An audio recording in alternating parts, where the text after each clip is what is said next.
पदावर ते जे आहेत ते जबाबदार असतील। तर दुसरीकडे आजपासून खरं तर राष्ट्रीय ओबीसी महासंघाचं साखळी उपोषण देखील होणार आहे। जरांगेंच्या आरक्षणाच्या मागणीला ओबीसी समाजाचा विरोध पाहायला मिळतोय। मराठा समाजाला ओबीसीतून आरक्षण देण्यात येऊ नये असं ओबीसी महासंघाचं म्हणणं आहे। नागपूरच्या संविधान चौकात ओबीसी महासंघाचं साखळी उपोषण होणार आहे। मराठा आरक्षणासाठी मनोज जरांगे पाटील यांनी मोठं आंदोलन उभं केलंय। त्यांच्या मागणीला ओबीसी समाजानं विरोध केलाय। यासाठी नागपूरमध्ये ओबीसी महासंघाची महत्त्वाची बैठक संपन्न झाली।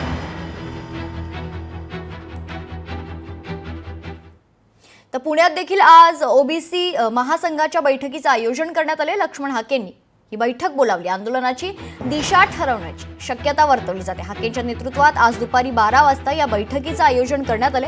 ओबीसी नेते लक्ष्मण हाके यांनी मराठा आरक्षणाच्या मागणीसाठी सुरू असलेल्या आंदोलनावर जोरदार टीका केली। लक्ष्मण हाके यांनी राज्य सरकारला आणि मराठा समाजाला थेट आव्हान दिले। आम्ही गावगाड्यात 50% आहोत, सगळे ओबीसी एकत्र आले तर तुमचं काय होईल असा सवाल लक्ष्मण हाकेंनी विचारला।